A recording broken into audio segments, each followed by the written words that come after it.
బసవరాజు అప్పారావు గారు సన్నని మెత్తని దేహం ఎంత మెత్తనో మనస్సు భావం అంత మెత్తన, భావోన్మాది.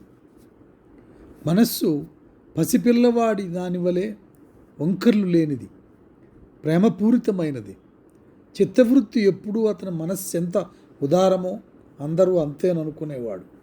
అందుచేత కొందరు స్నేహితులు ఈయనను పిచ్చివాడు అనుకునేవారు, మరికొందరు చిన్నతనమని నవ్వేవాళ్ళు. కానీ నిజం చెప్పాలంటే తన కాలానికంటే 15 సంవత్సరాలు ముందు పుట్టాడని చెప్పాలి. ఆయన కాలానికి ఇంకా ఆయన భావాలు కొత్తవి. అందుచేత కొందరికి హేళనగా ఉండేది. జీవించిన దినాలు కొద్దైనా సారస్వతంలో శాశ్వత స్థానం ఏర్పరచుకుని పోయినవాడు బసవరాజు అప్పారావు గారు. చాలా సారస్వత సేవ చేశాడు. ఆయన వాంగ్మయ చరిత్ర కవిత్వాన్ని గూర్చిన ఒక భాష్యం అనవచ్చు. అందులో చర్చించిన విషయాలు ఎందులోనూ చర్చించలేదు.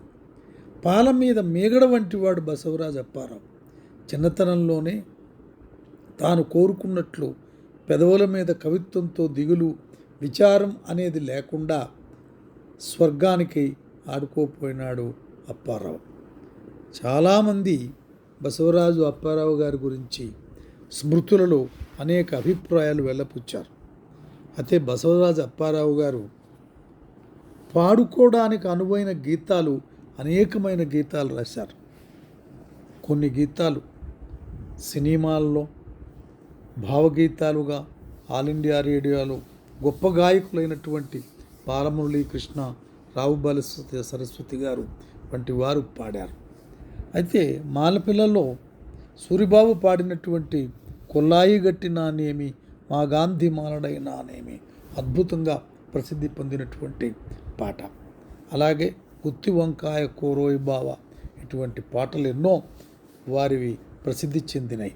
ఆ పాటలు కాకుండా మనం తెలుగు సాహితీ చరిత్రలోకి వచ్చినట్టయితే భావ కవితాయుగంలో భావ కవులలో ముందరివాడు, తొలివాడు అని బసవరాజు అప్పారావు గారిని అంటారు. పాడుకోవడానికి అనుమైన గీతాలు రాసిన అందులోని గాఢత మనకి అనుభవంలోకి వస్తుంది. జీవించింది 33 సంవత్సరాలైనా భావకవుల్లో మిన్నగా వాసికెక్కిన కవి ఈయన. దేవులపల్లి కృష్ణశాస్త్రి మాటల్లో చెప్పాలంటే ఈయనే మొట్టమొదటి భావకవి. ఇంకెవరు? బసవరాజు అప్పారావు గారు. దువ్వూరి సాంబమూర్తి గారి మాటల్లో చెప్పాలంటే Keats and Shelley rolled into one. నిజమే, ఆయనే ఆంధ్రా కీట్స్, ఆంధ్రా షెల్లీ అని చెప్పారు. నవ్య కవిత్వానికి గురజోడ వేగు చుక్క అయితే భావకవితా జగత్తులో బసవరాజు పగటి చుక్క. దేవులపల్లిలో రేచుక్క అంటారు పరిశోధకులు. బసవరాజు మిట్ట మధ్యాహ్నమే అర్ధాంతరంగా ఈ లోకంలో తొందరగా పని ముగించుకొని వెళ్ళిపోయాడు. బాల్యమంతా విజయవాడలోనే గడిచింది. రాజ్యలక్ష్మమ్మతో వివాహమైంది. ఆమె కూడా కవయిత్రిగా సౌదామణి పేరుతో చాలా కవితలు రాసినటువంటి వారు. అయితే ఎందుకు బసవరాజు అప్పారావు గారిని Keats and Shelley rolled into one అని విశేషించి అన్నారు అంటే, ఆయన కవితలను మనం పరిశీలించినట్టయితే బసవరాజు అప్పారావు గారి మీద పడినటువంటి ప్రభావం అత్యద్భుతమైనటువంటిది.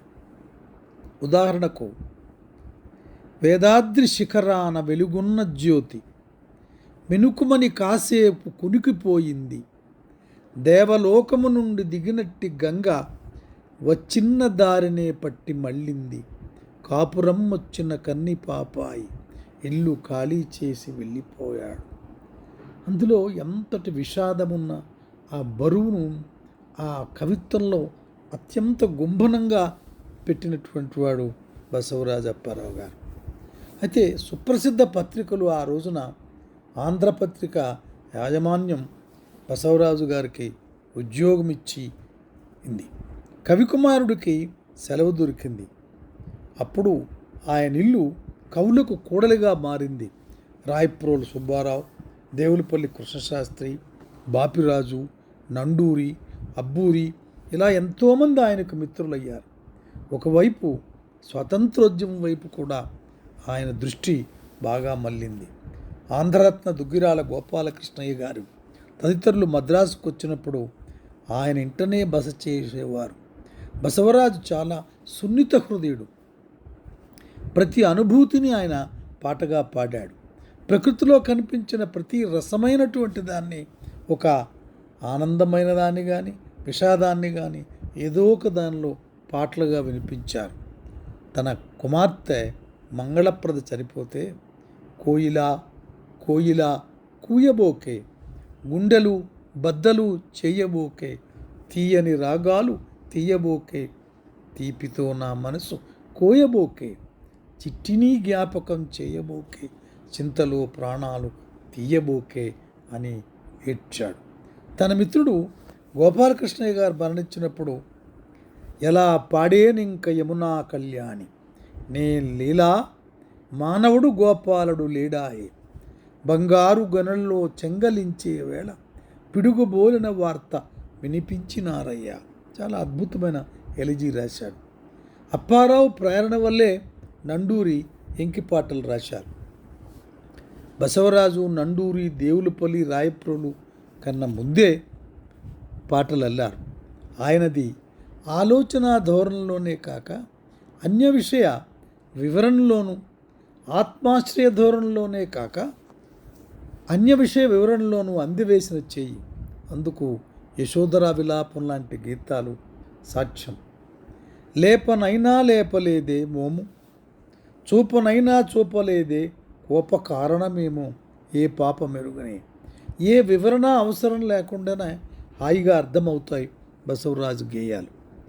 బాలకృష్ణుని కొంట చేష్టల్ని వివరిస్తూ 12 చిన్నాడే పైట కొల్లగొన్నాడే, అడుగవమ్మ అడుగువమ్మ అమ్మ యశోదమ్మ, చీకటైనా కాలేదే రాకపోక లాగలేదే, లోకానికి జడవద్దా పోకిళ్ళకి అదుపొద్దా. ఇలా బసవరాజు అప్పారావు కృష్ణుని చిలిపి సరాగాన్ని ఎన్నో గీతాల్లో వివరించారు.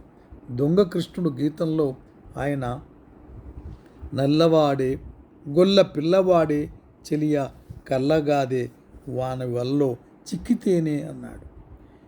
ఈ పల్లవని పోలిన పల్లవులు తదనంతర కాలంలో ఎన్నో వచ్చాయి, సందేహం లేదు. అవి మారుమోగాయి. కానీ అప్పారావు సినిమాలకు సైతం చాలా అద్భుతమైనటువంటి గీతాలు రాశారు. ఆ మబ్బు ఈ మబ్బు ఆకాశ మధ్యాహ్నం అద్దుకున్నట్లు మనమైక్యమవుదామే. ఈ యుగళ గీతం అప్పట్లో ఎంతో పేరు పొందింది. గుత్తి వంకాయ కోరోయి బావా కోరి వండినానోయ్ బావా, కూర లోపల నా వలపంతా కూరి పెట్టినానోయ్ బావా, కోరికతో తినవోయి బావా. ఆ పల్లె పడతి ఆ గీతంలో ఎన్నో వంటకాల ప్రస్తావన తెచ్చి తన బావ కోసం ఎంత శ్రమపడి ప్రేమానడి పాలు కన్నెవలపనే వెన్న అన్నీ కలిపి బావ కోసం ఎదురు చూస్తుంది. ఆ కాలానికి తగినట్లు జాతీయ భావాలతో కూడా ఎన్నో గీతాలు బసవరాజు రాశారు. పతాకోత్సవము చేయండి, స్వతంత్ర భారత జాతి చిహ్నమవు, ఇలా సాగే గీతంలో జాతీయ పతాకం గురించి అద్భుతంగా వర్ణించాడు. అలాగే గాంధీజీ మీద కూడా ఎన్నో గేయాలు రచారు. కొల్లాయి గట్టితేనేమి మా గాంధీ కోమటై పుట్టితేనేమి. కుల ప్రస్తావన వల్ల ఈ గేయం హుందాతనం తగ్గింది ఉండవచ్చు, కానీ ఇతరత్రా ఎంతో విలువైన గేయం ఇది. వెన్న పూసా మనసు కన్న తల్లి ప్రేమ పండంటి మోముపై బ్రహ్మ తేజస్సు. మరొకసారి చెప్తాను, ఎంత అద్భుతంగా చెప్పాడు. వెన్న పూసా మనసు కన్న తల్లి ప్రేమ పండంటి మోముపై బ్రహ్మ తేజస్సు. ఎంతో లయాత్మకంగా సాగిన ఈ గేయం ఆ రోజుల్లో జాతి జనుల నీరాజలాన్ని అనుకుంది. ఇది మనం ఎందుకు ఉదాహరించామంటే, వీరిని Keats and Shelley rolled in one అన్నారు కదా. ఆ అనటంలో ఆ అభిప్రాయాన్ని వ్యక్తపరచటంలో మనం చదివినటువంటి కవితలు ఆ అభిప్రాయానికి ఎంతో దోహదం కలిగిస్తాయి. ఎందుకంటే ఆయన చంద్రగ్రహణం వంటి డ్రై సబ్జెక్టు మీద కూడా కమ్మని గేయం రాశాడు. రాబోకు రాబోకురా చందమామ, రాహు పొంచున్నాడురా తోవలోన అంటూ, అలాగే తాజ్మహల్, భూదేవి ప్రేమ వంటి అనేక విషయాల మీద కమ్మని పాటలు అల్లాడు. నన్నెవ్వరు ఆపలేరి వేళ, నా దాటి కోపలేరి వేళ, నోట పలికేదంత పాటగా మోగాను, కోటి వరహాకెత్తుగా తూగాను. అప్పారావుని దేవులపల్లి తొలినాళ్ళలో మార్గదర్శిగా ఎంచుకున్నారన్న విషయంలో ఏమాత్రం సందేహం లేదు.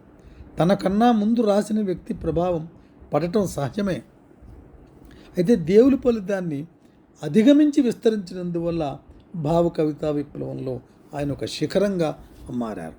అప్పారావు ఠాగూర్ నుంచి కూడా ప్రేరణ పొందారు. పాట పాడుతుండగా నా ప్రాణి దాటి ఏగేనా, ప్రాణి దాటి ఏగుచుండ పాట నోట మ్రోగేనా అంటూ 33 సంవత్సరాలకే కన్నుమూశారు. అయితే అప్పారావు గారి గురించి మనం చెప్పినప్పుడు భావ కవిత్వమే కాకుండా మనం మళ్ళీ పునరుక్తి దోషం కాకుండా చెప్పుకుందాం. ఆయన్ని Keats and Shelley rolled in one అన్నారు కదా, దానికి ఉదాహరణగా ఎన్నో మంచి కవితలు మనం కొన్ని ముచ్చటించుకుందాం. అప్పారావు గారి శైలి అద్భుతమైనటువంటి శైలి. ఆ శైలిలో కోకిల, ఈ మావిపై నుండి ఈవు కూకూ ఎంచు, ఆ మావిపై నుండి ఆపె కూకూ ఎంచు, ఏమి బాసల చేతురే కోకిల, ఏమి బాసల చేతురే, ప్రకృతి జన్యంబులై పరమ రమ్యంబులౌ భావముల నుండరుల ప్రణయ ముల్కడున్నట్లు పల్కరించుచునుంటిరే కోయిల, పల్కరించుచునుంటిరే, మనుజులకు అగమ్యమై మహిత శక్తింగలిగి పరమామృతములుక ప్రణయ వాక్కుల మీరు బాసలాడుచుంటుంటిరే కోకిల, బాసలాడుచునుంటిరే, పరమ ప్రేమ స్వరూపంబులై లోకాల పావనంబుల చేయు ప్రణయ కవులవు మీకు పరులనేవా రందురే కోకిల, పరులనేవారుందురే కోకిల, చిరియును నీవలని చివురు టాకులు మిక్కి చెవుల పండువుగాగా చిలుకంగ గానమ్ము చింత నీకేమున్నదే, చింత నీకేమున్నదే కోకిల, చింత నీకేమున్నదే, చెంత గూర్చొని మోము చెలువు గల్కగవలపు తెలుపు మంచు బలుకంగా చెలి చింతలేని నా చింతలెన్నడు తీరునే కోకిల, చింతలెన్నడు తీరునే, పాడవే కోకిల పాడవే ఇంపుగా, పాడవే కోకిల పాడవే ఇంపుగా, ప్రాణముల్ హాయిచే పరవశం పొందగా, పాడవే కోయిల పాడవే కోయిల అని పాడారు. అలాగే గోపిక అనేటటువంటి కవిత్రలో హృదయములు రెండు ప్రేమచే నేకమైన లీల, హృదయములు రెండు ప్రేమచే నేకమైన లీల, శృతిలోన వేణువు లీనమయ్యే, విశ్వమెల్లను నిండిన ప్రేమ రాగమట్లు, విశ్వమెల్లను నిండిన ప్రేమ రాగమట్లు నీ రాగమెల్లరన అవకించి, ఒక్కపరి కోకిలమ్మటులు ఒక్కసారి గరుడ గంధర్వ కిన్నరి గాన ఫణితి బాల పవనుడు పూల నుయ్యాల లోపు, అట్ల నీ పాఠమము ఊపెనౌర కృష్ణ, పవను కౌగిలిజొచ్చిన పల్లవమ్ము అట్టులను నాలి చింతల నన్ని మరిచి భవదమృత వేణుగానాతి పారవశ్యమున నచేతనమైనట్లు అయితుమోయి కృష్ణ అంటాడు. ఇంతకన్నా అద్భుతమైనటువంటి కవితలు ఏమున్నాయి? ప్రకృతిని చూసి చెప్పినటువంటి కవితలు చాలా అద్భుతమైనటువంటి కవితలు. అలాగే అప్పారావు గారు భావ ప్రకంపన, ఆ రసస్పందన, అప్పారావు గారు ఆ హృదయ స్పందన ఏ విధంగా కీట్స్ శైలిలో మనం గమనిస్తామో ఆంగ్ల సాహిత్యంలో, అదేవిధంగా మనం అప్పారావు గారి శైలిలో ఆయన ప్రకృతిని చూస్తూ పక్షులను ప్రకృతిలో నుంచి అద్భుతమైనటువంటి రమ్యమైన గీతాలను రాశారు. అయితే ఆఖరుగా నేను వారిది తాజ్మహల్ మీకు వినిపించి ముగిస్తాను. మామిడి చెట్టును అల్లుకొన్నది మాధవీలతొకటి, మామిడి చెట్టును అల్లుకొన్నది మాధవీలతొకటి, ఏమా రెండింటి ప్రేమ సంపద ఇంతింత అనలేము, చూడలేక పాపిష్టి తూపమా ఊడబీకె లతను మూడైపోయి మామిడి చెట్టు మొగము వేలవేసి ముచ్చటైన ఆకులు కాయలనే వెచ్చని కన్నీళ్ళోడ్చి పచ్చనాకుల బొమ్మరింటిలో పండొక్కటి రాల్చి మామిడి చెట్టు మాధవీలతతో మాయలో కలిపింది కామితమిచ్చే మామిడి పండు కవులకు మిగిలింది. ఎంత అద్భుతమైనటువంటి కవిత! ఇటువంటి అద్భుతమైన కవిత రచించినటువంటి బసవరాజు అప్పారావు గారు స్మరణీయులు.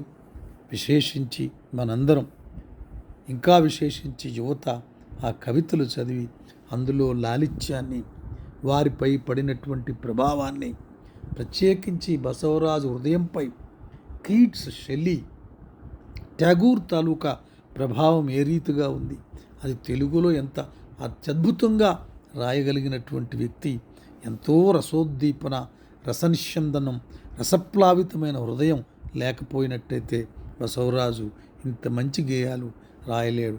అటువంటి వాణ్ణి స్మరిద్దాం, పఠిద్దాం. Thank you very much.